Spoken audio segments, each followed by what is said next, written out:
The following presentation is brought to you by the Realm Network.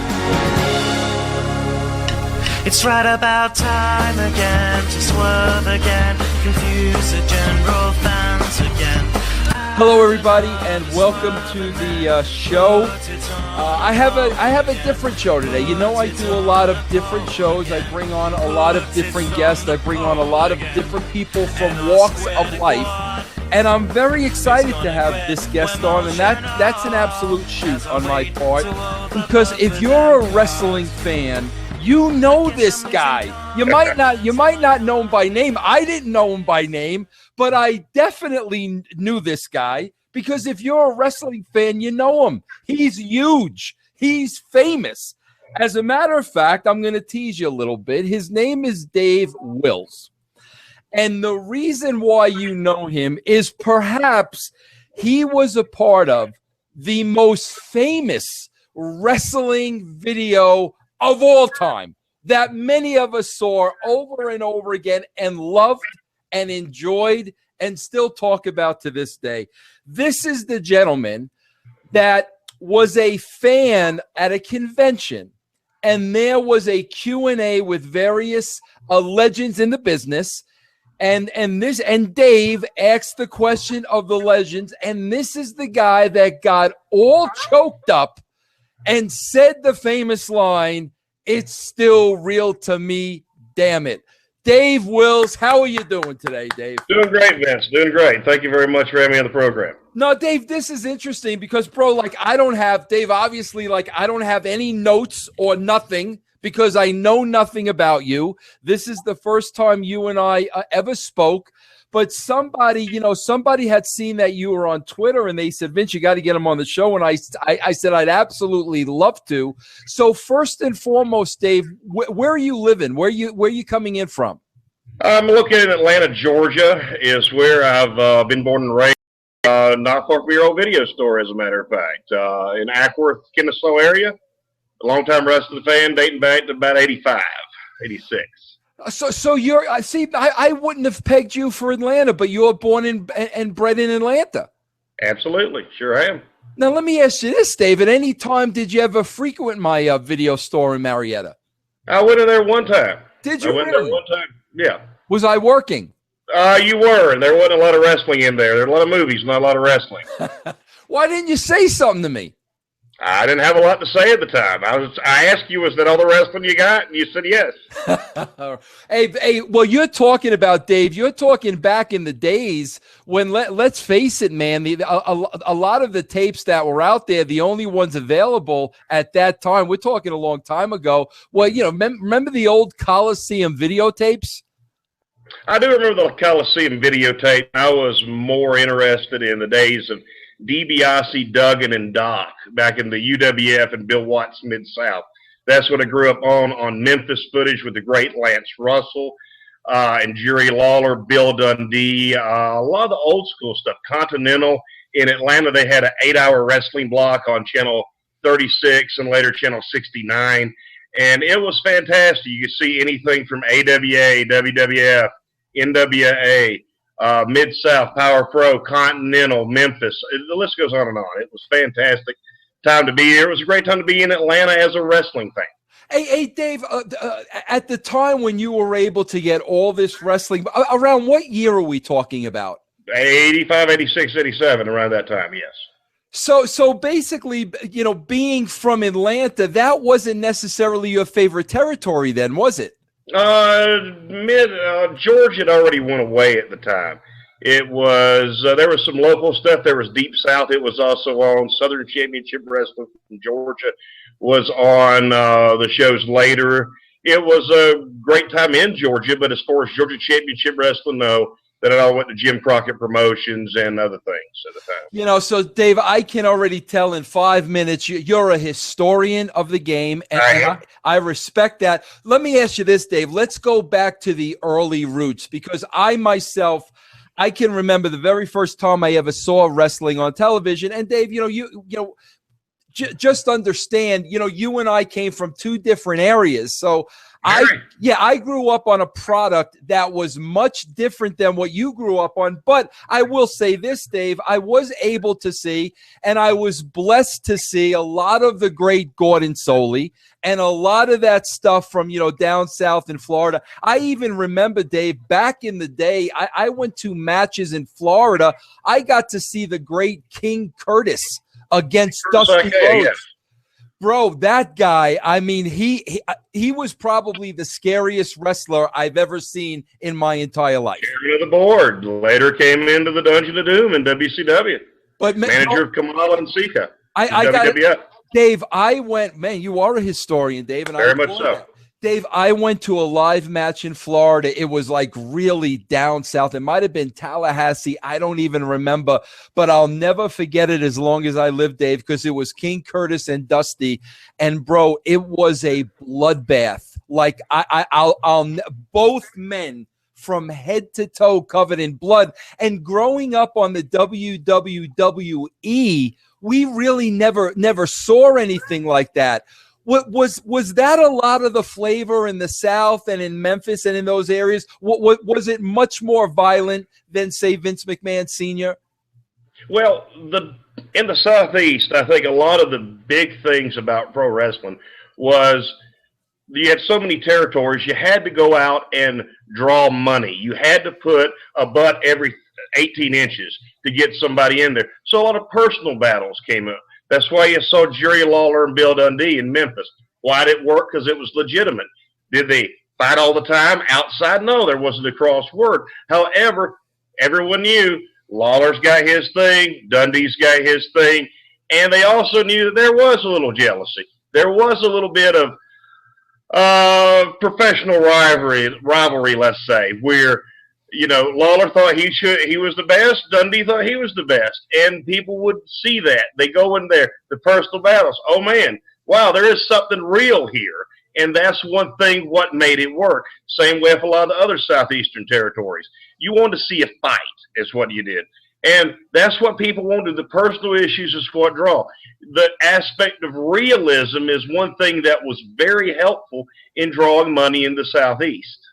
Dave, that seems to make a lot of sense even from where I'm sitting, because let's face it, and again, Dave, I think people in wrestling, I know especially the level that I was at, you have psychological and philosophical wrestling differences, but to me, that was only because of what you were raised on. Like I knew the WWE. I see you're wearing, and I'm a Jim Cornette fan, and I knew that Jimmy knew that territory, and I respected that.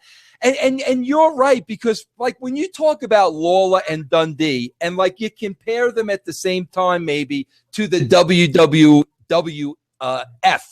and the characters and the bigger than life and the showmanship, Dundee and Lawler came across like as regular guys. So sure. I could see the fans getting into a long-time feud, getting into, watching the fights.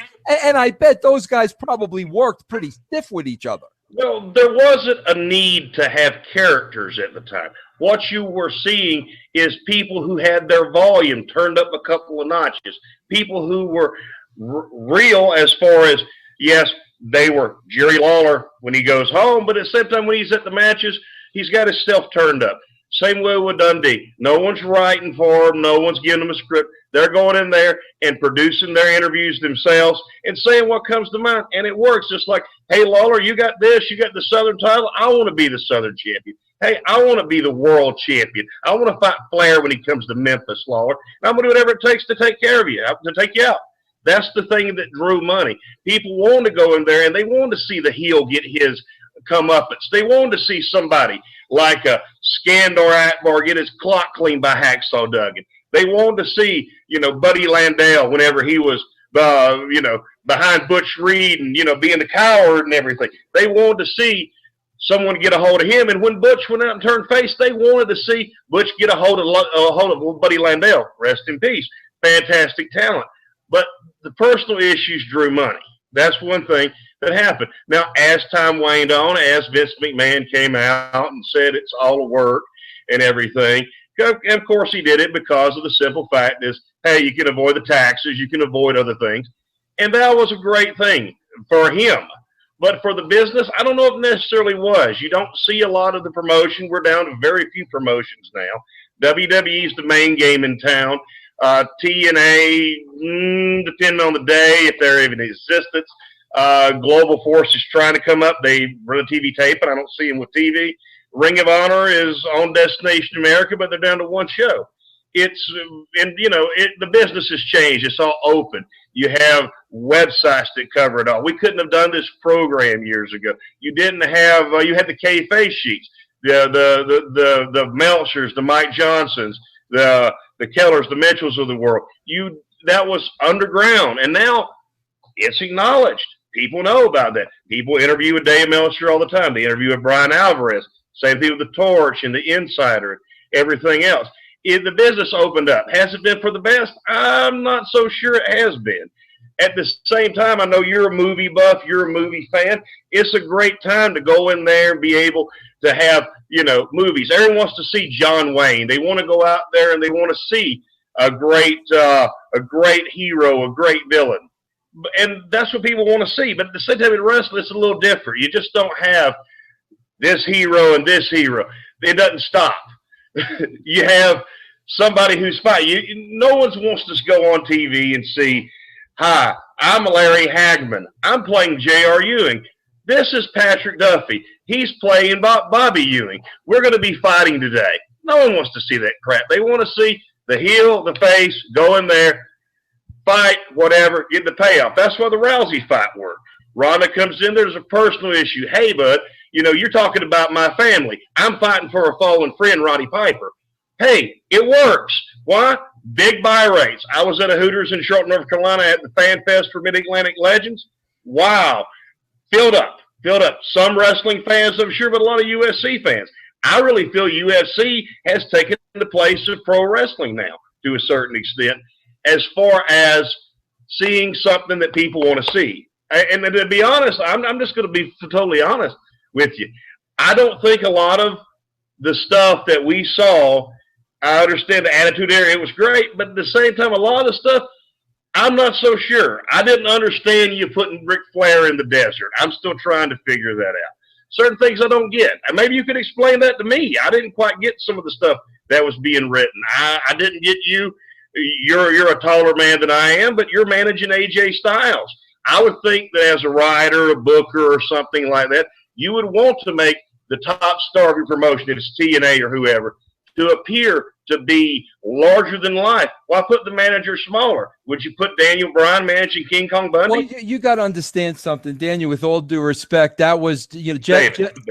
I'm sorry, Bob. With all due respect, Dave. TNA was Jeff's promotion. So Jeff was writing that television at the time. Jeff decided to put me with AJ Styles just because AJ could not cut a promo at the time, and AJ needed somebody to talk with him. So, the early days of TNA is what you're going back and what you're talking about. And basically, Jeff Jarrett was, that was his baby. That was his company. He hired me. I was just working with him, if that answers that question. Did you, how much input did you have in the creative? I know that persons have said that, you were writing. I know about the Fire Russo chants from TNA. What exactly, how much of the stuff was yours? I'd be interested to know.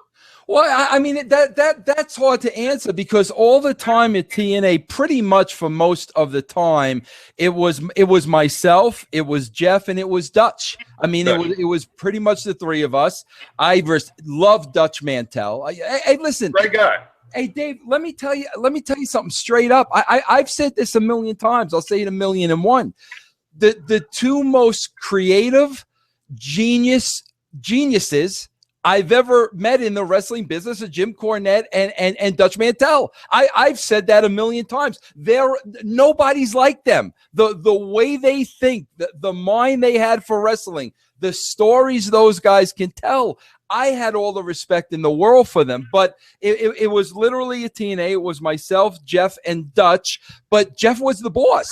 So basically, okay. I would sit there, I would pitch my ideas. Dutch would sit there, Dutch would pitch his ideas. But at the end of the day, it being Jeff Jarrett's promotion, Jeff decided what he wanted to do and what he didn't want to do.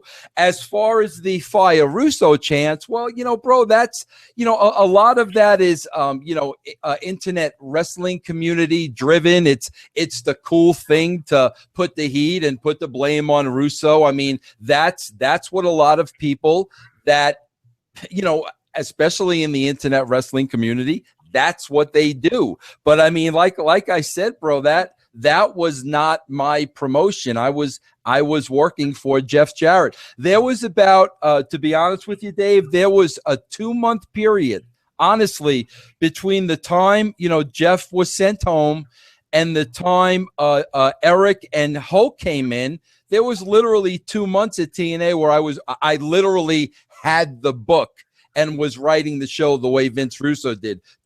Literally 2 months out of 10 years. I mean, that's the God honest truth. Looking back at with the thing and what I brought up about AJ Styles or you managing and everything, do you have, a lot of people say that Vince Russo takes a lot of credit, but doesn't see a lot of fault. Now, I want to ask you, do you see anything that you regret or that you feel didn't work at the time? I'd just love to hear your feedback on that, Vince. Dave, who's doing this interview, me or you? Well, I'm asking questions. We can ask. Dave, I am happy. I am happy to. Dave, listen, that's easy for me to answer. You know why? Okay. Dave, listen, if I didn't think it was a good idea, I would have never put it on TV. But after you put it on TV, have you ever seen something to say, man, that was a good idea on paper, but God, man, I kind of wish I hadn't have done that. I kind of wish that went a little out of the way, or kind of wish. I'm just seeing because. Well, Dave, what you're asking, man? This is what you're asking. Honestly and respectfully, you're asking me like if I had any regrets.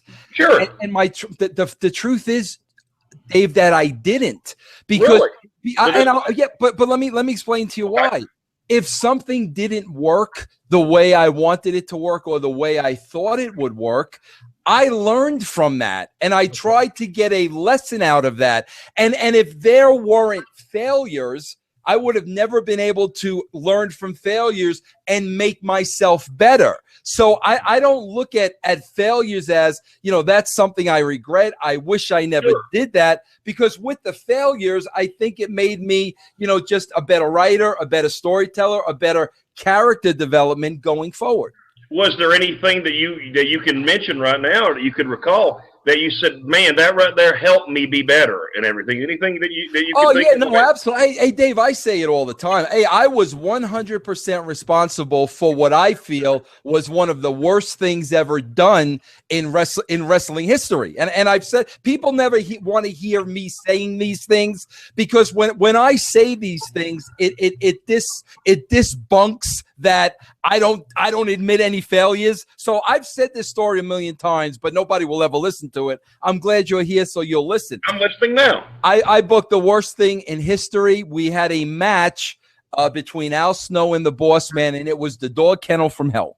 Mm-hmm. And basically, they were in a cage. The cage was supposed to be surrounded by these vicious attack pit bull canine dogs. That was the idea. So the vision in my mind is, while these two are fighting, these dogs are going to be jumping on the cage. They're going to be vicious. They're going to be violent, yada, yada, yada. That was the thought in my head. Well, as it turned out, when these dogs showed up to the arena that day, they were basically people's pets. So, I mean, you could literally go up to the dogs, pet the dogs, and there was no viciousness about them. So the match was absolutely horrible. And the lesson I learned from that was, don't assume you're going to get out of it exactly what you're picturing in your mind, because a lot of times that's not going to happen. Now, Dave, you brought up the Ric Flair thing on the desert. Do you really feel that was a good idea to have dogs over there? I mean, the wrestlers, as skilled as they are, you're talking Ray Trail, the Boss Man, you're talking Al Snow. Do you think that was necessary? I think that on some of the stuff that I've seen at the time, some of the stuff, I think we get a little too far away from where we're at. People want to see conflict. They want to see something. The Samoa Joe Kurt Angle thing, fantastic. Stuff that's going on with Rousey, stuff that's going on with Lesnar, fantastic stuff. Now, I'm not a fan of WWE right now. Don't watch much WWE. I'll read about it online. I may DVR something when Brock's out there or Heyman cuts a promo. I'm happy to watch that. But a lot of, I think wrestlers kind of left me to a certain extent. Is it still to me, damn it? Some days, maybe. But at the same time, do you feel that's necessary to have a lot of the extra stuff and everything, as opposed to a good hard match? Dave, listen, bro. It's a matter of taste. I mean, really, that's what we're talking about. And listen, I got to be honest with you, Dave. Listen, it's a matter of taste. It's a matter of we like what we like. It's a matter of opinion. Now, sure, you like you like a different brand and style of wrestling than I do. But you know what? I have no problem with that. I understand that completely. You just gave me a little bit of your background, so I understand. Okay, as a kid, this is what Dave was raised on. This is what Dave likes. But as a 41-year-old male, I still feel that I enjoy this kind of stuff. I love to see something this personal. I love to see it when Brock goes out there and just goes in there. He brings a touch of realism. He brings something that he brings a sport that a lot of people don't have right now. Yeah. And why? Because they think this guy is a major deal. This guy's someone who would just go there and just kick butt, take names, and why? Because it's real. He doesn't have a bunch of dogs by him. He doesn't have a lot, what's his gimmick? He's got Paul Heyman with him. He goes up there, goes out, kicks butts, takes people to Suplex City. That's something that I think is great and everything. Yeah. That's what I'm saying. A more realistic stuff, we're definitely going to have a different opinion on that. Right. I don't see why certain things. But I was going to ask you about your Ric Flair in the desert. Please continue on that. I will say that. But Dave, let me tell you one other thing. Listen to me for a second, bro. Because Dave, Dave, here's the thing. You have an opinion, and you have a certain brand of wrestling you like. I have an opinion. I have a certain brand of wrestling you like. Dave, the first time I ever put on a wrestling show, you know what I saw in front of me? I saw the Valiant Brothers and Captain Lou Albano. Oh, sure. You could not get more gimmick than that. Then when I started watching the WWF, the Grand Wizard, I'm seeing classy Freddie Blassie, George the Animal Steel, Killer Khan. So these, of course, the guys. Like I was saying, that's the great thing about wrestling. When wrestling is done well, there's not a lot of things better. Wrestling is a hybrid of entertainment. It can make you laugh. It can make you boo. It can make you be angry. It can make you stand up and cheer. It can make you sit in your seat and get mad. It can make you cry. No doubt about it. A lot of people cried during Shawn Michaels whenever, whenever Flair retired, when Guerrero passed. A lot of this kind of stuff. And that's the great thing about wrestling. It's a hybrid of entertainment. You're not just seeing a movie on a screen somewhere or a DVD playing. You are seeing something that has live entertainment, like something like a circus. You can see acrobats. You can see larger-than-life personalities, like your handsome Jimmy Valiant or the Boogie Woogie Man, like your, great acrobatics, like Rey Mysterio Jr., great, the strong man, great aspects of physical strength, like a Tony Atlas, like a Mark Henry. You see all this kind of stuff wrestling, and you're paying, what, $5, $10, $8, $15, whatever it is now, to see people performing live in front of you. That's a bargain. It's a hybrid of entertainment. But that's the thing about wrestling. It offers a little bit of something for everybody. If you want to see some comedy, there can be a comedy involved in the match. Hey, when the heel's outsmarted by the face and they kick him in the butt, hey, everybody cheers. Do you need a lot of excess gaga? In my world, I don't think so. The same way if you want to see something with a couple of guys just brutal punching each other, hey, that's fantastic. That's what we got brawling. That's your Dick Slaters. That's your Dick Murdochs. Stuff like that. You can see that. If you want to see acrobats, hey, we got Rey Mysterio. We got the Lucha Dragons, whoever. Hey, that's a great thing right there. So it can be a little bit of everything for a little bit of everybody. That's what made it popular. You had different taste on it. Memphis You'd have a Roughhouse Fargo come in there. He's a referee, Sonny Fargo in the Carolinas. But when he came in there, he's Roughhouse Fargo. Nobody's wrestling like Roughhouse Fargo. He's picking up the broom, hitting people in the butt with it, going out there.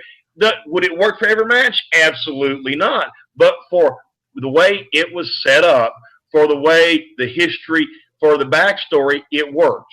That's what I'm saying. That's why you see, granted, Jimmy Valiant, the Valiants, Captain Lou, yes, they're gimmick. Yes, Dusty Rhodes has some gimmick. But it's not all. People still believed in these people. They believed, wow, I want to see this. It's not all of one thing. That's the great thing. There's a variety. Dave, bro, I'm not disagreeing with you one bit. I mean, Dave, did the Attitude Era not have variety?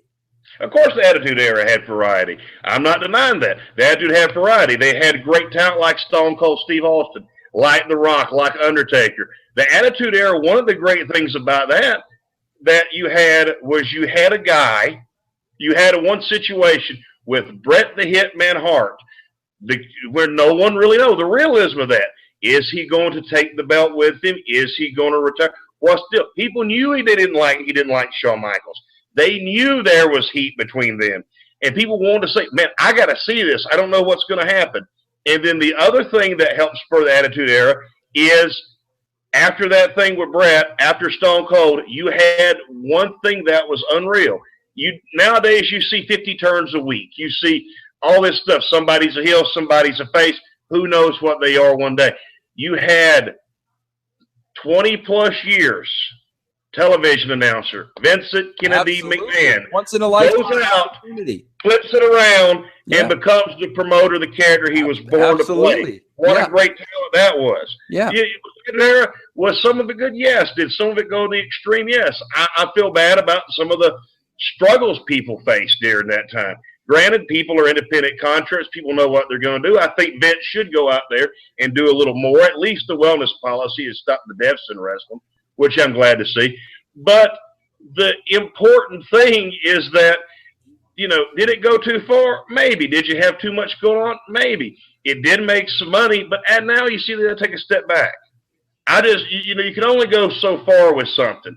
Sooner, like one of those things with the 5 balls on the wire. You can hit one, it bounces over here way far on this side, but after it goes too far, it comes crashing back, and then it evens out. I think that was that era. I enjoyed some of it, yes. Who wouldn't enjoy a talent like The Rock? Who wouldn't enjoy a talent like Stone Cold Steve Austin? Who would enjoy that? But look at a lot of the injuries we had. Look at a lot of the other stuff we had. So, Dave, I don't understand. What are you with everything you're saying? What are you and I disagreeing on? Well, please get into your story earlier about Ric Flair in the desert. That's the one thing I was going to ask. Okay, you want to know the God, honest, absolute truth? I do. Okay, Dave, like you, believe it or not, I grew up. I mean, Flair was unbelievable. Like I told you, I got to see Florida in Atlanta. I got to see the promos, the taking off the jacket and the shirt, the 4 Horsemen, all of that. Flair was unbelievable. Dave, this is the God, honest truth. 4. I'll give you that here. Yeah. Dave, say something. So you have to talk so they can see you do the 4. No, I understand that. No, do the 4. Let them see the 4. Put it up. Throw it up there. There you go. Okay. 4 Horsemen, absolutely. Yeah. Okay. So I love that stuff. I love that. I loved all that stuff. Okay. Okay. Dave, this is the God, honest truth. Okay. The week before I went to WCW, Dave, I was getting ready to go there, and I was watching Nitro. Okay. Dave, the main event that night, we're talking now 1997, okay, was Ric Flair and Hulk Hogan in the main event slot. Dave, I sat at home and I watched the match. And as a wrestling fan that grew up on Hogan here in the East and followed Flair, these two guys in the ring in the main event were a former shell of themselves. And not only were they slow, was the wrestling not good, but physically they didn't look good. I remember it vividly, Dave, because that's why I did what I did. I can vividly remember both wrestlers, Dave, even being a little bit out of shape, and like the love handles like were coming over the trunks. And I'm sitting there and I was really, really pissed off because I was saying, these are two legends. You have to protect these guys. You can't put them in a 15-minute, 18-minute, 20-minute main event at this point in their careers. They're not the same guys they used to be. They have to be protected. So one of my whole goals was, because I had such a respect for both wrestlers, I wanted to take them out of that position for a couple of months, whatever it was, 6 weeks, 8 weeks, whatever it was, and then put them back in the show in a proper light, in the positions that I felt they should have been in, rather than wrestling for 20 minutes on the show. So the Flair thing was, he got beat up by the Filthy Animals, but they took him out. They dumped him in the middle of the desert. We were not going to see or hear from Flair for maybe about, a little 6 weeks, 8 weeks, whatever. And then Flair was going to make his triumphant return. How was he going to overcome which way was the story going to go? That's what Dave, I'm trying to at the time, here's what I was doing. This is exactly what I was doing when 3 months in, they told me they wanted to go in a direction. If you go back and you look at Nitro, one by one, the legends and the veterans were disappearing off the show. Hogan was off the show at that point. Flair was off the show at that point. One by one, I was eliminating the legends, because what my plan was, I was going to bring all of them back united. That's what I was going to do. Hogan and Flair. I think Savage was a part of that deal. There were a couple of really legends. Might have been Piper included in that too. I was going to bring these guys back united. Well, unfortunately, I never got the chance to do that, because 3 months in, they wanted to go in another direction. And as soon as I went home, they brought Flair back the next week. No explanation, nothing. And they just put him out there and let him continue to be a wrestler. How were you going to get him out of the desert? That's what I've been wondering. How was he going to come out of the desert? You got him buried in the desert? He wasn't buried in it. He was left for dead. I mean, he was beat up and left in the desert. But if you're going to do that, wouldn't a loser leave town? It worked just as well. You don't got to take a guy out and do it, because you're breaking the fourth wall. A lot of people don't want to go out there and say, again, like I was saying, you don't want to watch a Civil War film of the Civil War like Glory or something and see somebody picking up a smartphone to call somebody. It kind of breaks the chain on that. In WCW, they were acknowledged, because you admittedly said that you were more a WWF, and you did later watch NWA and stuff like that. But there was a certain bit of gravitas, a certain bit of legendary status they had. Again, opinions are opinions. It's debatable if they were in the position they should be in or not. That's not my thing. But at the same time, too, as a writer, booker, creative person, wouldn't in the challenge being to, instead of saying, okay, we need to go away from this, in the better thing to camouflage it, to figure out a way to find their strengths and emphasize those and take away the weaknesses. Look at Public Enemy. Paul Heyman went out there and got Johnny Grunge and Ted Petty, Rocco Rock, all these great, people thought they were fantastic, and they were, but they didn't know exactly what level they're at, because they didn't see their weaknesses were somewhat hidden. They had stuff where they were able to come in there, and when they went to WCW, it wasn't the same, because it wasn't the same vibe. Same way Paulie, he's got the gangsters over in ECW. But Dave, that's like I said, he got them. Okay, granted, New Jack Mustafa may be a little challenged at the time as far as working with certain teams. What does he do? Hey, you got the rap music going over there. They come in there, beat the shit out of everybody. ECW, I enjoyed it tremendously. Wasn't my only cup of tea. I did enjoy some of that. I think some of the stuff there went a little too far, too. A lot of injuries and a lot of the other stuff that was going on there. I love that. I love the Smoky Mountain aspect. You talked about Cornette. It's fantastic stuff and everything. You can see something where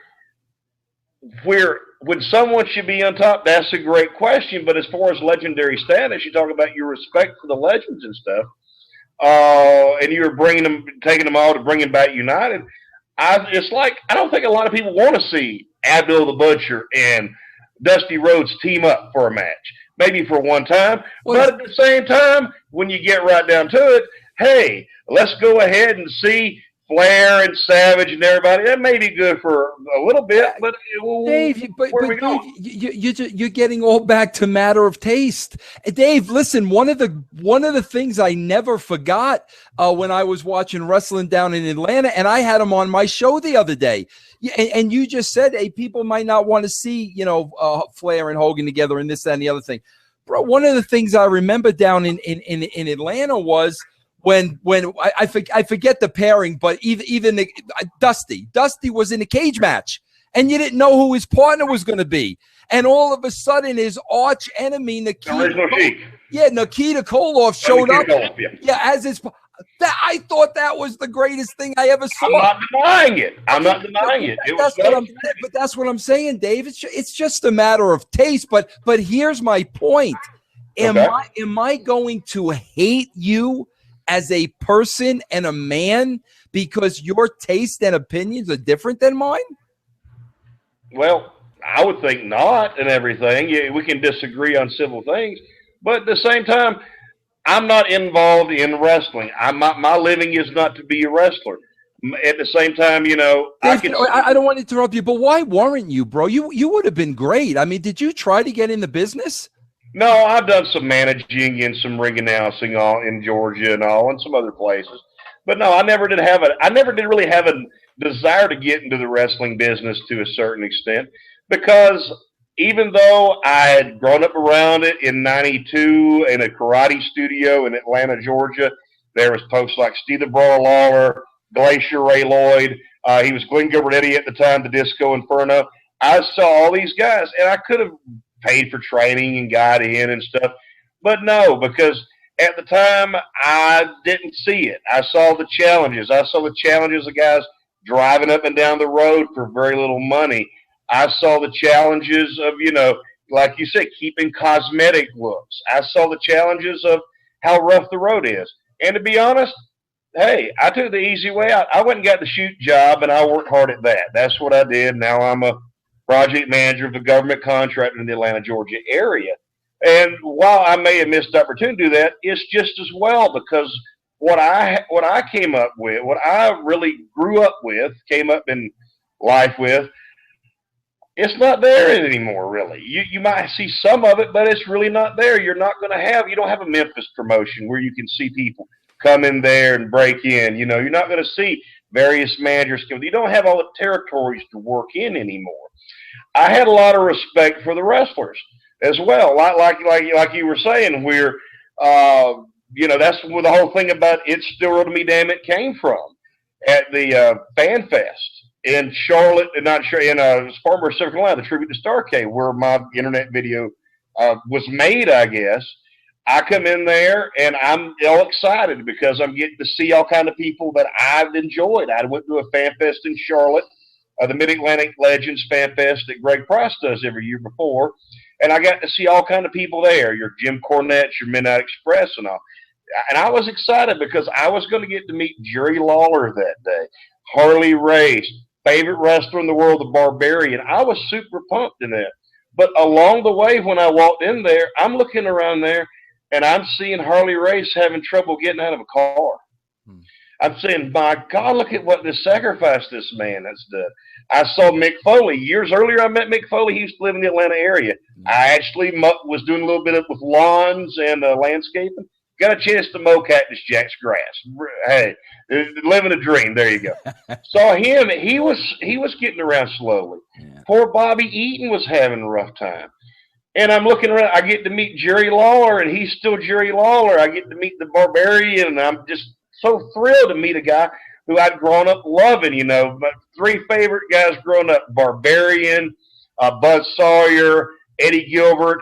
and more. Jerry Law Dundee, all these names. Fantastic stuff. I'm coming. Oh, did I come somewhere? Wait, I'm going to forget. I'm going to let you continue. I'll give you a break here. Go ahead. I'm interested. No, because you just said Bud Sawyer, Barbarian, and who was the third? Eddie Gilbert, hot stuff. Eddie Gilbert and Bud Sawyer. I totally get that because, I mean, they were showmen. They had it all. I'm just curious, what was your attraction to the Barbarian? Because you brought him up a couple of times. Everybody has somebody they pick out. Everybody's got a guy who think, man, that guy's fantastic. That guy's got it. I never understood why he wasn't higher up on the card. That was just me as a 7th grade kid. Wow, the Barbarian's awesome, but he's wrestling Jimmy Valiant. Then he goes up, and I'm so thrilled to see the Powers of Pain fight the Road Warriors. This is going to be great. And then they're in WF facing Demolition. But I hated the Antlers. They couldn't stand that. But what I was saying is I see all these guys who are having such a hard time to get around. Now, that was also the week that Dinsmore got sent home, or Eugene got sent home or something in, I think, Europe or something. And I'm seeing all these guys having all these struggles. I got to talk to Dr. Tom Pritchard for a while about a lot of stuff he had to face in his career with also, we had a long talk about addiction and drug abuse and stuff, and about how the stuff goes on in the business at the time, and about how it used to be. And I'm so glad Dr. Tom's doing great. I saw him this weekend. Fantastic gentleman. Love Dr. Tom to death. But as I'm seeing all this stuff and seeing the sacrifices these guys have made on their bodies or with their bodies, I realize what a Faustian bargain it is. Kind of like Andre the Giant. Andre has that. I can't pronounce Agramelia. I can't pronounce exactly what it is. But the thing that gave him his greatest success would eventually kill him. And I was heartbroken to see these guys who went up there and did these things for my enjoyment to go out and be in such pain and having hard to walk and be hard to walk, it being hard for them to walk. The fact that they're up there, trying to get around. I know it's a struggle on their families. Terry Funk, I knew it was rough for Terry, beyond the mat. And so I'm going up there. They're having a question and answer session, and the persons involved were Loverboy Dennis Condrey, beautiful Bobby Eaton, manager Jim Cornette, Terry Funk, and also the moderator was Bill Apter from Pro Wrestling Illustrated, what I knew him from. And they're doing a question and answer. They're talking about certain things and all. And they said, is there anything that you'd like you couldn't do in wrestling? And Funk then said, and Guerrero had died that week, Eddie Guerrero. I'd like one more match with Eddie Guerrero. And I'm like, oh, man, everybody was already sad because of the heartbreaking death of Eddie Guerrero, because he was such a talent and such a likable guy. You want to root for him. You want to root for the underdog to win. And then, you start thinking about it. And then Funk went in, and he actually gave more. He said, listen, we're in Spartanburg, South Carolina. If you track police reports over the last 5 years, and keep in mind this was 2006, a tribute to Starrcade. If you go back and track all the police reports, you're going to find out that there's a crack house in Spartanburg, and there's been deaths there. And if you track all the deaths back in Spartanburg for the last 5 years, you're going to see wrestling has more of them, and that needs to change. And it was heartbreaking to me because I'm thinking, oh, my God, these guys are out there busting their butts for my entertainment. They're out there giving it their all. And a lot of folks are coming up, regardless. I'm glad we got the wellness program. PR or not, I'm glad Vince has done something about that. I still think a reunion would be great. I still think there should be some other stuff in there. But that's a great start. Whether it's PR or not, it's saving lives. I'm not complaining. But I want to stand up and give them and thank them. And I start tearing up because I'm thinking about, in my head, about the interviews Cactus Jack did in ECW. Like, well, my ear was ripped off. God, it hurt. It hurt. And I'm thinking, man, this is a guy who I looked up to, who I'd met, who I'd, been to his house, who met his family. And he barely can get around. It was heartbreaking. And then I'm thinking about seeing Harley race. And I remember I remember Cactus in ECW also giving one of the interviews saying, you know, how many of you guys who chant ECW, you know, how many of you guys have called up Dynamite Kid? Thanks for all the great bumps on the floor, man. Sorry you don't have a window, you don't have a pot to piss in or a window to throw it out of. Came with $20, left with $20. Heartbreaking. Great talent. Confined to a wheelchair. So I'm full of emotion. I get up there, and I wanted to thank him for what they did. I wanted to know that it was appreciated. And I go, I want to thank you for what you've done to your bodies. And I just teared up. Mm-hmm. And at that point, in my head, going through my mind, I'm thinking, Lawler, Barbarian, all this death and stuff, which is not what wrestling is. Wrestling is, like I said, one of the greatest things in the world when done correctly. And I said, it's still real to me, damn it, because it was. I thought for 1 minute about the kid buying wrestling books back in the 7th grade at the Time Saver in Ackworth, Georgia, just a short bike ride from my house behind Day Chevrolet. I thought about that, and I teared up, but I didn't think anything of it. Then later, you know, a lot of people say, I agree with you. Found out later they had released a video. I think High Spots had done that. And that was part of the clip, the teaser clip, along with something what Dusty said. And apparently somebody had got that clip, spliced it, to where it looked like I was somebody who was not aware of the basics of wrestling, that wrestling had been predetermined by someone. And I'm painted as a southern redneck who lives in his mother's basement eating Cheetos, which is not correct by far. I'm a historian and proud of it. But at the same time, it went all over the world. You can't do nothing about it, so you stand up. That happened in 2006.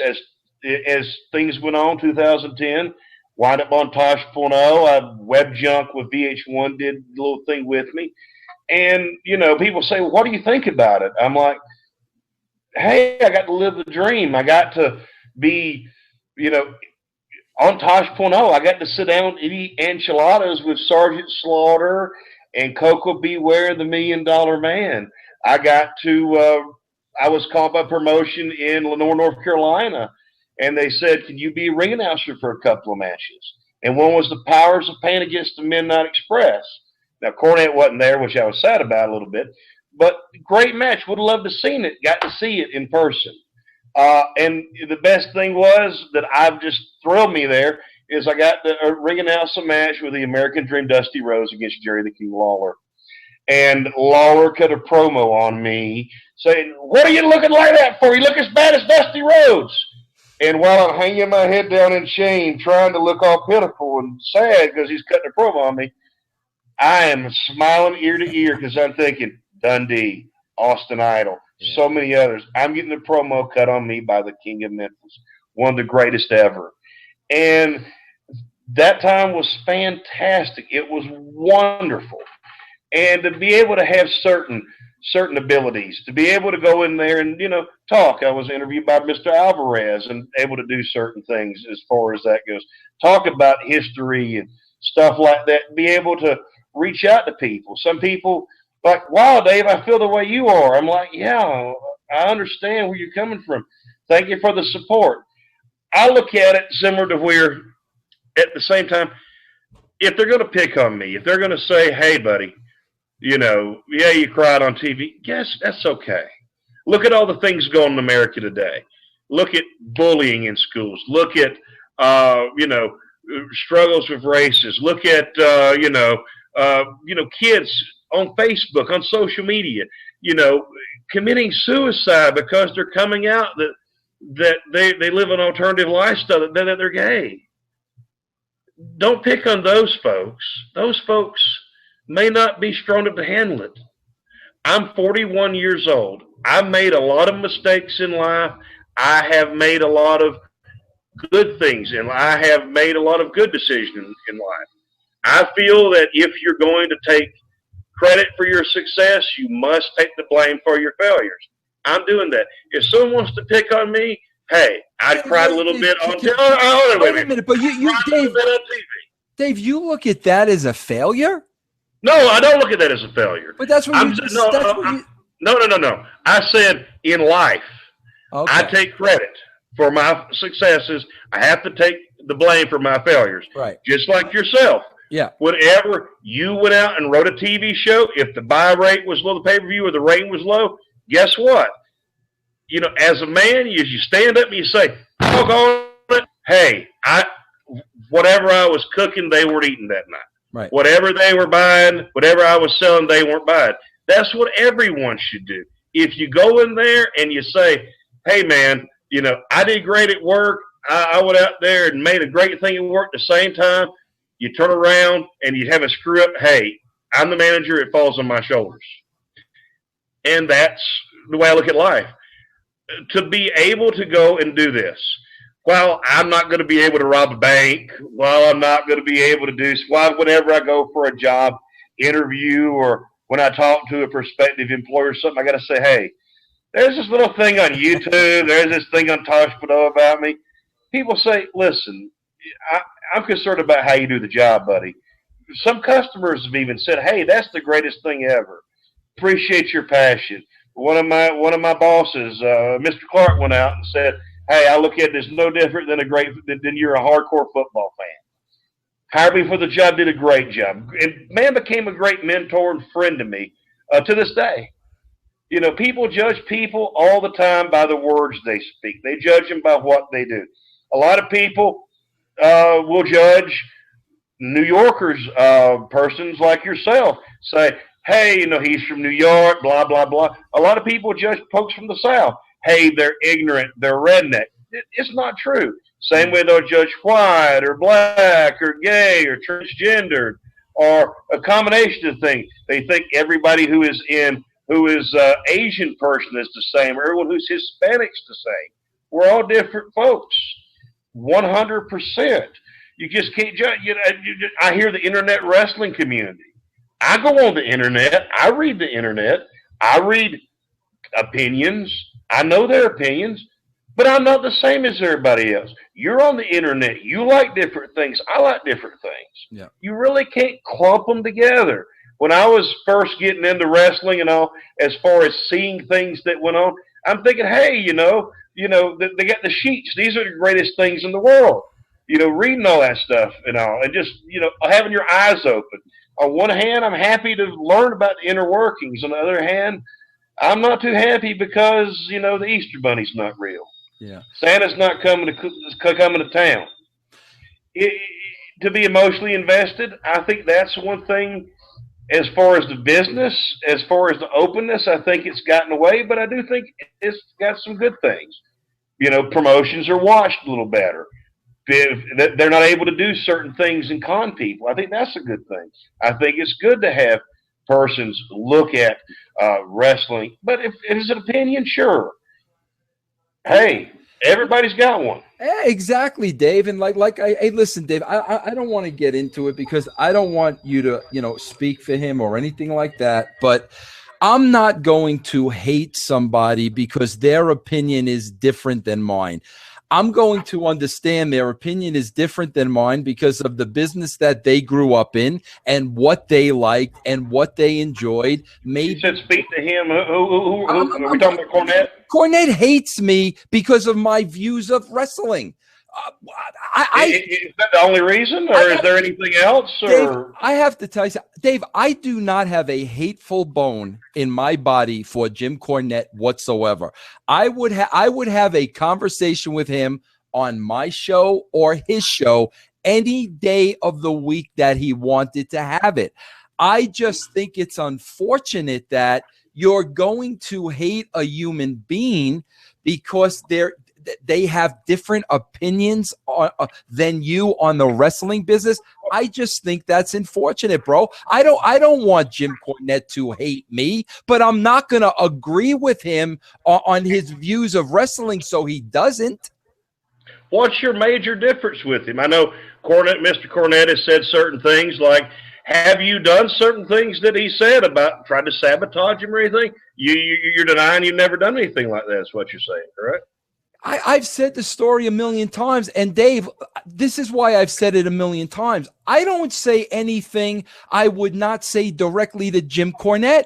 That's why I've said so many times, rather than have these issues with me on your show and in the press and all these interviews you want to do, bro, come on here face to face, man to man. I know he's got a show on MLW. It doesn't matter to me whether it's his or mine. It's not about getting people to watch the show. It's about, I don't like the fact that there's a human being hanging around. There's a human being walking this planet that absolutely hates me and wants to kill me. And he wants to kill you? Isn't that a little bit extreme? No, it's not, Dave. He once wrote an email to Terry Taylor and basically said, and I quote, "If I could get away with it, I would kill Vince Russo." But if he could get away with it, I think I listened to one of the shows you said, if he could have some great model performing fellatio or something every day, he'd do that too. Do you think that was actually literal, or do you think it was a very violent email? I mean, Dave, it really was. It was to the point like when Terry showed me, because Terry was concerned, and when I read it, it got me concerned. And like I said, Dave, I just can't comprehend and understand hating somebody that much because they disagree with you on wrestling philosophy. I don't understand that, bro. I wanted to bring you on because it's still real to me. Damn it! Sure. You know what I got out of that, Dave? I got out of it your emotion. That's what I got out of it. And I got out of it like, oh my God, look how much this guy loves the business. Exactly. That's what I took out of it. That's why I was interested. I want to bring him on my show. I want to learn about his background. I want to learn why he loves this business so much that it drove him to tears. I'm not going to have you on here and argue with you and belittle you because you like a different style of wrestling than I do. I just think that's crazy. Well, as far as this, I don't know the background. I don't know. You two work together. I don't know exactly. He may have a different opinion, and he's entitled to his, just like you're entitled to yours. However, at the same time, there is a difference in style. There is that.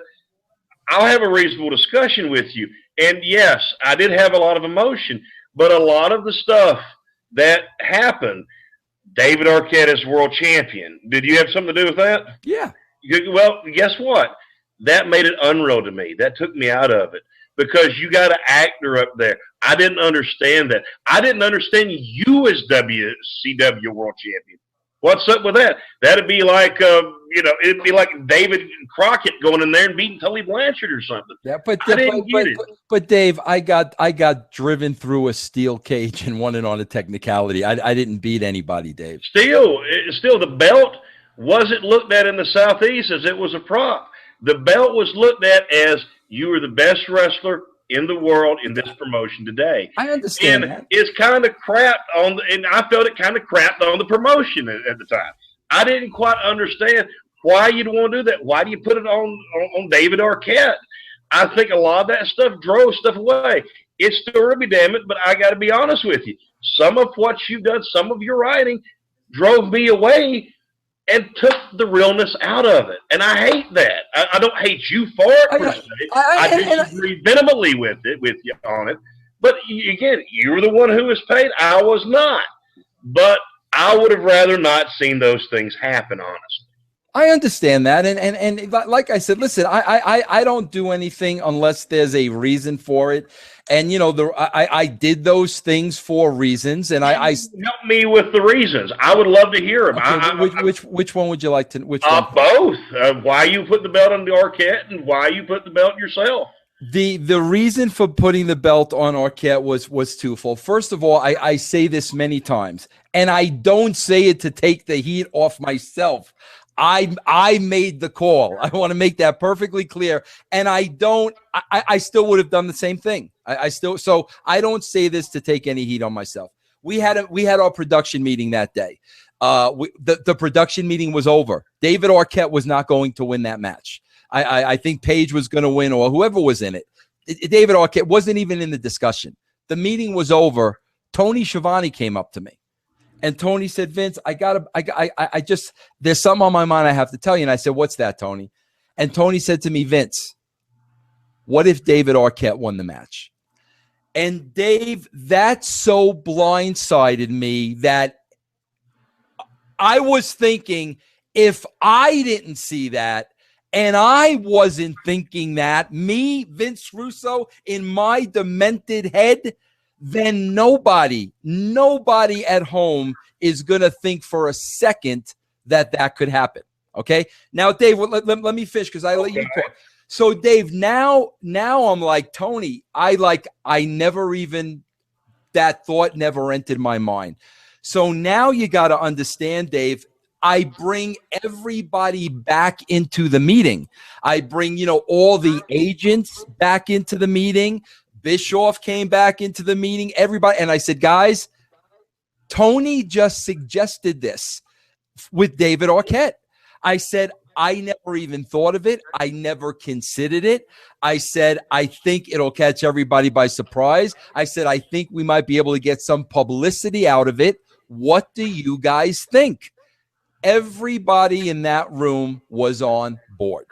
So once everybody in that room was on board and said, yeah, Vince, blah, blah, blah, blah, blah, he's going to pin Eric Bischoff. Eric wasn't a wrestler, so there was a way to do it where he didn't really have to beat anybody. After we had that discussion and everybody agreed that, okay, let's do it, that's what we left the room and did. Well, obviously, you're not the only one to blame for shitting on the belt, honestly, to be honest. I don't think that was – I think that was a bad idea. I'm not sure Tony Schiavone wasn't ribbing you on that. No one saw it coming. A lot of the swerves that had been done, I don't understand them. If I go to my fridge to get me a Diet Coke or something and I pour it out and it's like, Mr. Pibb, it's a swerve, but I mean, it's a good swerve. I don't like Mr. Pibb. But Dave, if I go to get my oil change and they put gas in my car, need an oil change, that swerve's not very good. Dave, we were on the cover of USA Today the next day. That's not worth something?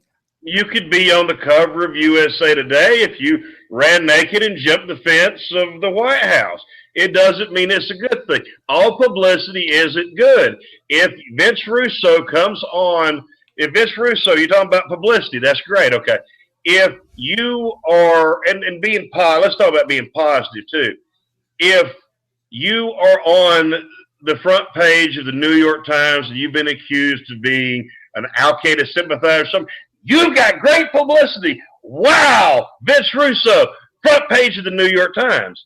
But you're accused of being an Al-Qaeda sympathizer. It's not good publicity. Some publicity is not good. Same way as far as, well, let's be positive. Let's not talk about the bad stuff. Well, I just don't see how, even if they say controversy creates cash, no publicity is bad. I differ. If I'm on the front page accused of murder of the paper, it's not good publicity for me. Hogan's got unprecedented publicity in the last few years. That isn't good publicity for him. I'm sure he's having a rough time with that. There are some things that I'm sure he regrets saying, at least I would hope, and that's going to be a challenge for him to overcome. But it's going to be interesting to see how that takes place. But not all publicity is good. Some publicity is very bad. Well, Dave, again, you look at that publicity as being bad. I look at that publicity as being good, and it's okay. I mean, well, here's my thing. How much did buy rates increase, or how much did the ratings increase after that? Do you have the numbers handy? I don't. Okay, I just wonder, because if the publicity was good, it should have generated. If you had a downturn, you can look from hindsight and say, well, we did that and it didn't work, so it kind of sucks. So I agree. We did something surprising. Hey, guess what? Just because it's a surprise, it ain't great. Yeah. If my niece is looking for me to show up at her birthday party and I don't, she's surprised, but she's not happy. That's just where I'm coming from on that. I understand. Hey, Dave, listen, I got to ask you a question. Sure. Why don't you do a podcast? An old school podcast, and bring on all those legends that you love and pay tribute to them and let them, put them back out there and let the fans get reacquainted with them? I actually did did a podcast for a while for GeorgiaWrestlingHistory.com. For Georgia Wrestling History, the Dave and Danger Show, we got to interview a lot of people. Got to interview a lot of people that weren't being interviewed.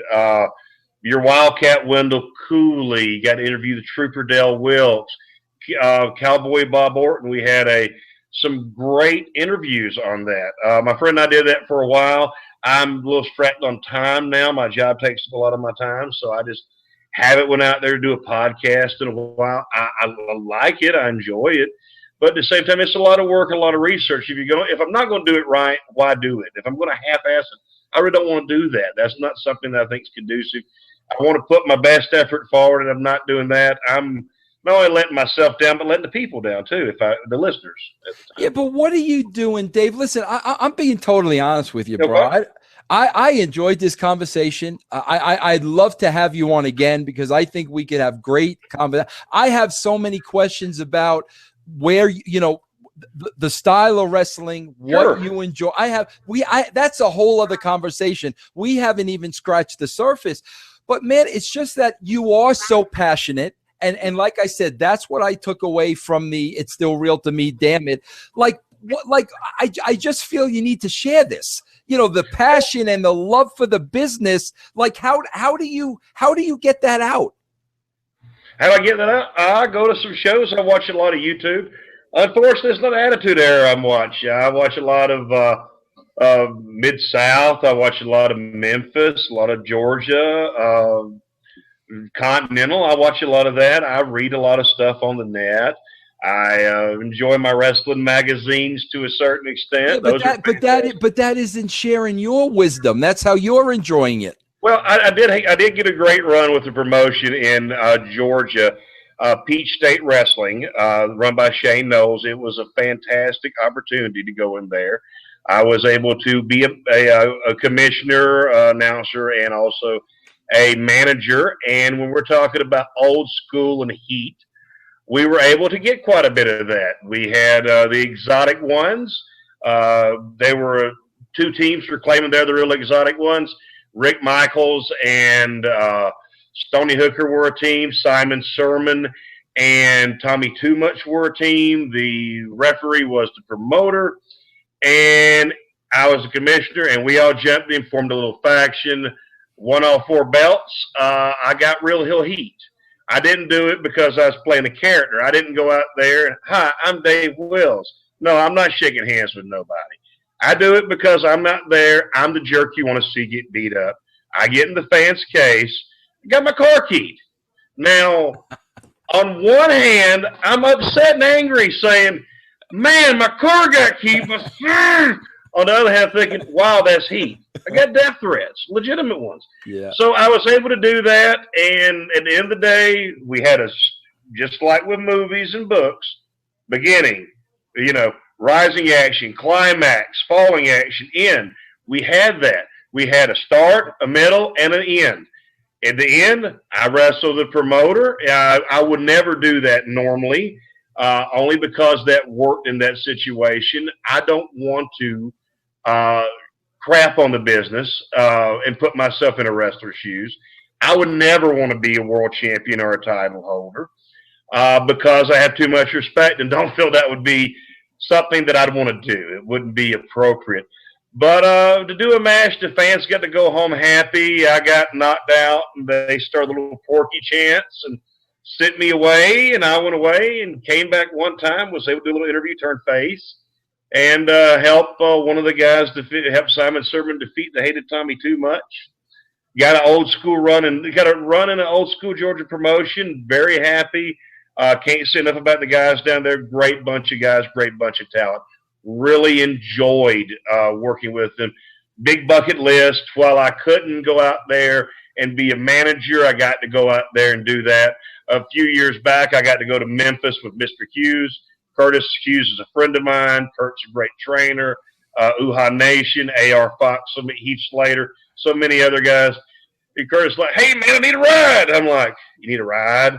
This is the holiday. We got a 3-day weekend." And, "Oh, man, come on, need a ride, man. I'll give you some gas. I'll come up there. Hey, man." I'm like, "Curtis, listen, I got to go to Memphis. Did you say Memphis? Yeah, so we got to work a show. We got to work a show. I'm sitting over there and seeing in my corner, I got Mr. Hughes and myself. We're working for Corey Macklin. In the other corner, we have beautiful Bobby Eaton and Jimmy Hart. And I'm thinking back to the Sesame Street or Mr. Rogers thing of one of these things is not like the other. Tell me which one does it belong. It's me. Yeah. But being able to go into Memphis, even though I never was able to have a run, if I could have been anywhere, I would have been there. And I was shocked at the pay rates and everything in Memphis as I got to learn more about the business for previous years. I'm actually reading the 1977 by Mark James about the Memphis territory right now as well. But it was just such an honor to go in there and work that show and be in the locker room with people like Dutch Mantell, with people like Curtis Hughes, the great nature boy, Buddy Landau, who I love and who I'm so sad he's gone. And then the next day, Curtis wrestled Buddy Landau, and I got to be in his corner for a match. I'm very blessed in life to be able to go in there and accomplish something and not embarrass my fool self, and to be able to participate in stuff like that. As far as the getting, the wrestling out, I'm 41 years old. While I am a fan, I got to go to the Fan Fest over the weekend that Greg Price does in Charlotte, the Mid-Atlantic Legends. Fantastic opportunity always. People are just really enthusiastic about wrestling. They like it the old school way. If we were having a discussion and taking votes, I think I'd probably win that debate as far as not that we're debating, mind you. But that's what Charlotte was about. And there was a lot of people who were heartbroken that everybody found out through Twitter and social media and stuff that Piper had passed, and they rang the bell and treated it with such respect. That's one of the things I think is missing from wrestling. It's the respect of the business. You got to go in there and respect it and understand, why does this work? Why is it great? We don't have to duplicate everything in the past, but we can look to see what could work now that worked then. Everything old is new again. People haven't seen the Bill Dundee, Jerry Lawler from '85. People haven't seen Dusty and Ole Anderson in 1979, 1980, where Ole said, I waited a year to turn on your roads, and then you asked me to be your partner. And then he stabs him in the back with Gene Anderson and the Assassins and Ivan Koloff. That's the thing. People were emotionally invested. They got the goosebumps. I'm getting them now just thinking about some of that stuff. Should I have a podcast? I don't know. I haven't been approached or anything. Well, I just got a timetable. I'm telling you, if you ever want to, you let me know, and you have a home. And I thoroughly mean that from the bottom of my heart. It's funny you're talking about those great times, man. Again, I grew up in the WWF, but the empty arena match was one of the most memorable things I ever saw in my entire life. You're talking about which empty arena match? Funk and Lawler. All right, just want to make sure. Somebody, and I'll tell you what, Dave, to be honest with you, I think it was Cornette that showed me. I think Cornette showed me that, and I watched that. I thought that was the greatest thing I ever saw. Impressive. So just what we're talking about, Cornette. What philosophically do you feel y'all disagree the most on? Just one.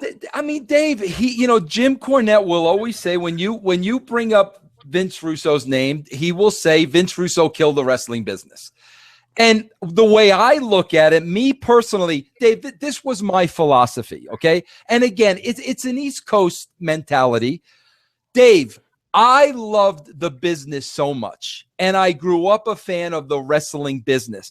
When I got in the wrestling business, my goal, Dave, was I wanted to get as many people as possible to watch wrestling. I wanted people to enjoy the same sport I did growing up, and that was my mentality as a writer, especially during the Attitude Era.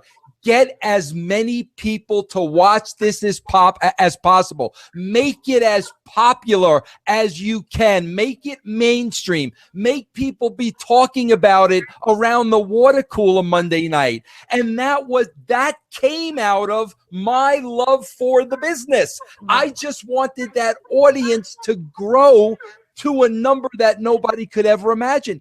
That was my goal, and that came from my love of the wrestling business. Interesting. A lot of people would differ. Just wondering why I got you on, or why you got me on. What's your thoughts about Death of WCW in the book, about some of the criticism you received? Well, Dave, first of all, the way you keep interviewing me, you're definitely going to be doing your own podcast shortly. We're going to continue to talk about that. You want me to throw that right back in your face, my friend? Oh, if you want, you can. Sure. I recently was over in the UK, and okay. I was on this. I was on a television, very popular. It's called Wrestle Talk in the UK. Okay. Some guy started grilling me, a real old school guy, WCW guy. He basically said I was responsible for me, the writer. I was responsible for WCW losing $62 million. Okay, so you had help. You had help. Without blame. But regardless, 6 months later, guess who goes back to the same studio and gets asked and basically the interviewer says, we had Vince Russo on here. We discussed, his involvement in the death of WCW. Guess who that was? Who was that? Mr. Ric Flair. Okay. And you know what Mr. Ric Flair turned around and said? I read it, but you continue, please. Yes. He turned around and said, my friend, WCW was long dead before Vince Russo ever even got there. When Vince got there, all he was trying to do was support his family like everybody else, but WCW was already dead. Ric Flair. Interesting. Well, I understand that. Interesting concept, but so as far as the book and everything, Death of WCW, I never read it, Dave. I'll be honest with you. I've never read the book. I've had the author on twice. R.D. Reynolds, the co-author. I've had him on my show twice. Him and I. I've never read the book. Have you had Brian Alvarez on? I would think you'd read the book. He won't come on, Dave. I would think that you would read the book as background information. Being that I was on your podcast, I read interviews you did. I read some things on the internet. He won't come on. I've given Alvarez an open invitation. He's another guy that hates me, has never met me, has never had a discussion with me, but absolutely hates me. I invite him to come on the show so we can talk like two men, like you and I are talking. He won't have a conversation with me. That's what I'm talking about. I think that's unfortunate, man. How do you feel about Meltzer? Dave Meltzer. I'll be so totally honest with you, Dave. Meltzer's reported some stories on me that have been absolutely untrue. No truth to them whatsoever. Really? I would then call him out on the stories and tell him, Dave, that's not true. It did not happen that way. And you know what, Dave? He would never retract anything that he said. And that really, really bothered me because he would put stories out there about me that were just absolutely false. I would tell him they were false, and he just would never retract the story. I just have a problem with that. If, like you said it, bro, if I make a mistake, I'm going to say I made a mistake. If I'm wrong, I'm going to say I'm wrong. If somebody else does the same thing, I just expect them to do the same thing. Interesting. I'd be interested to see their take on it as well, to see where they would come up in that. And like I said, see, that's the thing, Dave. I invite all these people on. I'm not going to do it for it's free. It'll be a free podcast. I'm not going to make a dime from it. I invite them all on. Let's have the discussion. Let's agree to disagree. It's okay not to look at wrestling the same way. You don't have to personally hate me for it. I'm a father. I've been married for 31 years. I've never cheated on my wife. I've got 3 grown adult kids. I've got an entire life that you know nothing about, and you're going to hate me because you disagree with my wrestling philosophies. That drives me crazy. That's why I invite them on the show. Well, I don't know. I can't speak for Alvarez or Meltzer, but I know I've listened to some interviews with Cornette, and I think he thinks it's a little deeper than that. I find it fascinating as far as that. I would hope there'd be more than just disagreements and philosophies on wrestling, for sure. It's an interesting concept, for sure. Do you just wondering? People talk about Cornette and yourself. What kind of things have you enjoyed that you've seen Jim contribute or book or be involved? What kind of things have you enjoyed? Vince? Oh my God, bro! Being in a not only a booking meeting, being in a production. I was in many a meeting with Jim Cornette. Nobody thinks the way this guy does. And I've said that all along about Cornette, and I said that all along about Dutch. Yes, it really is genius. It's a different kind of genius, but it really is genius. Nobody can think like these two guys. But again, I think Jim's shortcoming is when you don't agree with him, there's a problem. And it shouldn't be that way. You're not going to agree with everybody. Everybody's not going to think like you. But if there's going to be a problem when you don't agree with somebody, it's just going to get to the point of just being difficult to work with you at times. That's all. Just wondering while I was thinking about it. I remember the Mike Johnson email and everything. Mm-hmm. What exactly was all that about with TNA? I remember a denial and then a retract. I know what exactly was going on with that. Didn't that kind of look kind of strange that you had to be kind of a secret employee or something? Absolutely. And Dave, you talk about making mistakes, Dave. That's where I made a mistake, because you know why? Dixie Carter hired me as a consultant. Dave, I was not working at the time. I just lost my business. I was not working at the time. I needed to make some kind of an income to bring money in to support my family. She hired me as a consultant with the caveat, nobody can know this. If anybody finds out, the gig's up. You're not going to be working for us anymore. I made a mistake because right then and there, I should have said no. No, Dixie, I'm not going to get caught in your game of lies, in a childish game that nobody can know I'm doing this. No, I'm not going to do that. That's what I should have said. Dave, I needed the money. And I went along with it when I didn't. So then, sure enough, 9 months later, something happens. I sent the wrong email to Mike Johnson. Sure. Mike Johnson finds out. Now, Dave, I'm going to tell you this. I don't agree with this with Mike Johnson. He had the email in his hand. And, it was a big secret that I was working with TNA. Everybody, TNA was denying it. And that him having that document, that was going to have a bearing on my livelihood and the way I supported my family. Now, rather than Johnson come to me or go to TNA and say, guys, I just want you to know, Vince sent this to me by accident. So either you can make a statement or I'm going to make a statement. In my opinion, that would have been the right thing to do. But as soon as Johnson got it, he immediately went public with it, immediately got it out there. I tried to lie to still cover for TNA because that's what they wanted. And at the end of the day, that literally cost me my job and my income, and I went to making nothing. Didn't that also cost them, to a certain extent, their Spike TV deal as well?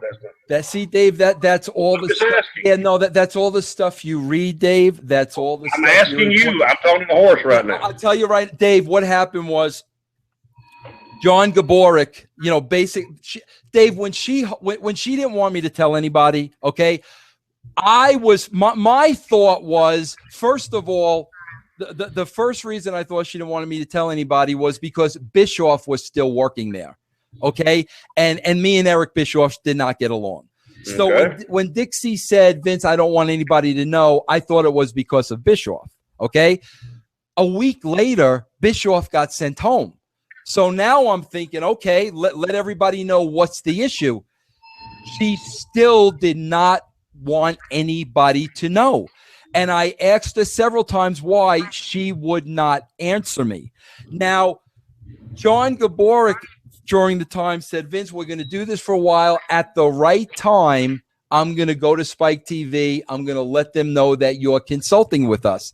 Well, that time came. And John Gaborik told me when they were at TV in Orlando, he went to the guy's name was Scott Fishman, the representative from Spike, and told Scott Fishman, listen, I want you to know Vince is working behind the scenes with us as a consultant. John told me Fishman had absolutely no problems with that whatsoever. So me working there as a consultant was not an issue with Spike. That was all created through, I'm not going to mention names, but through the media. Do you want to know, Dave? You want to know what ended the relationship with Spike TV and TNA? Dave, it's crystal clear to me because I was there. But yet nobody reports this story. Nobody wants to talk about it. Russo killed TNA. That's where they're going with it. Dave, Eric Bischoff was the executive producer of Impact. Okay? Eric Bischoff, the executives at Spike Television, they loved Eric. Eric had a stronger relationship with the executives at Spike than Dixie Carter did. They thought the world of Eric Bischoff. John Gaborik gets hired. Within the first month, he sends Eric Bischoff home. Eric Bischoff is no longer working on the show. Now he was the executive producer. Spike had a great relationship with Eric. They loved Eric. This guy gets hired, and a month in, Eric Bischoff is sent home. That's what caused the breakdown between Spike and TNA, but nobody reports that because the spin is, Dave, doesn't it just make common sense? If Vince Russo was an issue, and Scott Fishman was told that Vince is working as a consultant for us. If Scott Fishman had a problem, isn't it just common sense that he would have said, well, we don't want Vince working on the show. We don't want Vince being a part of this. Either cut all ties with Vince or else we're going to have an issue. I mean, isn't that just common sense? Well, common sense is that if my boss calls me and says something, he doesn't tell me to go under the radar either. I'm not privy to the conversation which you may have had, Mr. Fishman, or Mr. Gabroni may have had, Mr. Fishman. But it is an interesting concept. It's something that should be looked at if that's the case. And Dave, I said it all the time. It was never my idea to be kept secret. I could have cared less who knew I was working as a consultant. It wasn't my call. These were the conditions they hired me under. I had to live up to what they wanted. And as I said, I made a mistake. I should have told her off the bat, no, I'm not going to be a part of this. I'm not a child. I'm not going to lie. But I needed the money to support my family. So at the end of the day, it's on me. There you go. What would you say to persons who said, okay, Attitude Era. You had the Attitude Era with Vince McMahon and WWF, WWE. You had things that could never happen again. A young Rock. A phenomenal Stone Cold Steve Austin. You had a great cast of talent on the undercard. You had Vince McMahon, who turned heel after a 20-year announcer. That, I guess we would say, is some of your biggest success at the time. What do you say to your critics who may say, well, that is your biggest success, but where's the success afterwards? You take a lot of heat for stuff that went on in WCW, TNA, the list goes on and on. We can definitely discuss that. And bro, you're going to get your own podcast because this has turned into your interview, and I'm cool. But Dave, let me first say this: you've got a very important name as far as the success of the Attitude Era, and I realize it more than ever because I'm going through a process now on my website. They want me to go back and look at some of the old episodes and just comment on them. Sure. Dave, I never realized because I was working the show and I was into it and I didn't necessarily watch them on TV.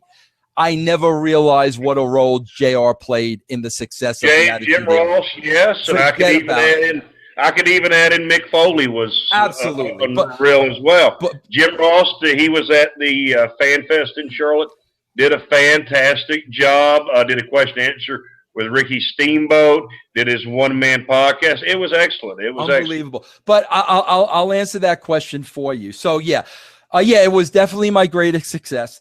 The first 3 months that Ed Ferrara and myself went to WCW, October of '99 through January, my first 3 months, we had full reign. We were able to do whatever we wanted to do. Anybody can go back and look. The numbers are there. Those 3 months, the ratings were going up. We were starting to tick the ratings. Anybody can go look at them. 3 months in, because of politics, they sent me home. I sat home for 3 months. The ratings went right back to where they did before Ed and I started. And then they bring me back and they put me with Eric Bischoff. Him and I had never met. We had never had a discussion. We did not get along. And those last 6 months when I wrote with Eric from January to June or whatever it was, it was horrible. It was we did not work well together. It was a horrible chemistry, and that would have not worked under any condition. You know, hey, listen, let's call a spade, Dave. TNA, I had them up to 2 million viewers, bro. 2 million viewers. Look at their numbers today. How can anybody say Vince Russo at TNA was a failure? We had 2 million people watching TNA. They're not getting 500,000 now. So if people want to say I was a failure at TNA when I brought them their highest viewing audience, then somebody just needs to explain that to me because, you know, you talked about numbers before. The numbers certainly don't back that. Interesting and very interesting. And you have them 2000. Is there a particular period when you had them at 2 million viewers? Just trying to remember. I think we peaked. I think it was October of 2010, and I left the company, I believe, February of 2011. Okay. Yeah. Interesting. So. Very good. Unreal for sure. Very good discussion. Will you come on again? I sure will. And I'll tell you, before I come on again, I'd love to see you because I haven't read it in a while. I'll read the book, Death of WCW, but I'd like to talk to you about it if you can find time to read it. I know you're very busy. Dave, I won't read. It's not a time issue. I'll be honest, Dave, I won't read it because it'll piss me off. I'm just being honest with you. But if it's not the truth, you can refute the stuff, provide numbers, provide all kind of stuff. It'll be fantastic. Yeah, I know, but that's why it'll piss me off. When I read stuff in there that's not the truth, it's gonna piss me off. I mean, that's why I don't read it. But I like I said, Dave, I had the co-author on twice. We talked about it in detail. But bro, I'm not going to put myself through that, Dave, because it'll just upset me. But listen, I think I proved to you tonight. I'm here and I'm willing and able to talk about anything you want, because what I want to talk about with you that we really didn't even get the time to talk about, bro. I want to talk about the whole Andy Kaufman era in Memphis, and how you felt. I mean, how you felt about that. I would love to hear your end on that, and so many other things. So I want to do another show with you where we could strictly talk wrestling. You have any other questions you want to ask me, I'll be happy to answer. Sure, no problem. I will say you've treated me fairly. I'll come back on. I still would love to hear your feedback, but if you're not going to read it, I understand that as well. It has been enjoyable. I don't have any questions. I'll save some of those for the next time. And if anyone wants to follow me on Twitter, I'm at StillRealDave on Twitter. At the same time, too, I want to put in a few good words for the guys at Peach State Wrestling Association, PWA in Georgia, and hear all about them. Larry Goodman and his Georgia Wrestling History News and Notes. That's fantastic. I tell you what you need to do, too. Like I was saying, I was reading 1977. Yeah. Memphis, Mark James. Read it. Just started on it. Hey, Dave, I got to tell you, bro, I didn't even know that book existed that you just looked up. But I will tell you this, Dave. I watched Memphis Heat, and I loved it. Loved it. Memphis Heat was a fantastic video. I enjoyed it as well. Oh, well, you won't read WCW. Will you read this book right here? Have you read this book? I didn't even know that book existed. You didn't know Where do you find these? On High Spots? No, Midnight Express. I bought this directly from Cornette. Midnight Express 25th anniversary book. It was. I'd have no problem reading that book. I mean, I definitely. Yeah, I read that book. It's great history. It's a lot of good stuff right there. And I'll tell you who you need to get on your podcast, and that is a guy who has written a book. He's hilarious. Kenny Bolin from OVW. I'm going to bring him. If you haven't read the book, yes, buy it today. Yeah, listen. Yeah, he keeps. He tweets me. I tweet him back. I'm gonna bring him on the show. You got my how you waste your time for? Get him on there. He's hilarious. Yeah, I'm gonna get him on the show. People will enjoy it and everything. I'm gonna bring him on the show. Now, listen, but in the meantime, if I look into these things you brought to my attention, you're going to think about the podcasting thing maybe a little bit. I'll consider it. If anyone wants to read, or I don't know if they're still up there. There used to be some. It's stillrealtome.com and DaveWillsWrestling.com. I can be contacted there as well. Dave, how come you don't write a book? Why? Again, time. Yeah, Working the shoot job. You're like a wealth of knowledge. You need to share this stuff, man. Well, I'm sharing what I can with you right now, Vince. It's hey, what can I do? Helping the little people. What can I say? Well, Dave, I really appreciate it. You are a gentleman. You are a great sport, and I definitely want to bring you on again so we can talk a little bit more wrestling. I'll come back home. I'll come back on, and I'll look forward to discussing. I think you should get the Midnight Express book before it's sold out. There's only like 100 copies left. Cordy had about all them sold out up there. And I will definitely, I'd love to see Bolin on the show. I think he's a great guy. You need to get them. Where did they get the Midnight Express book? CornettesCollectibles.com is a fantastic place to go. That's why I asked. So that's where they could get it. To go. And not only that, Cornette has written a few books himself, right? That is one of the books he's written, Rags, Paper, and Pens. He's got his podcast on MLW Radio. The Jim Cornette Experience.com did a live one up in Charlotte. Very good podcast. The Fan Fest up at Greg Price's was phenomenal. They had all kind of great stuff on there, all kind of great guests. Got to meet UFC fighter Phil Baroni. He's also a New Yorker, too. And all. Now, Dave, let me ask you this. Being that you and we just plugged Jim Cornette's website. We just plugged Jim Cornette on MLW. That's correct, right? MLW. We just What are the chances of somebody going on his show and plugging Vince Russo? What do you think those chances are? I don't know about that. I don't know what to think. I can't all right. Jim Cornette. All right. I'm a Jim Cornette guy.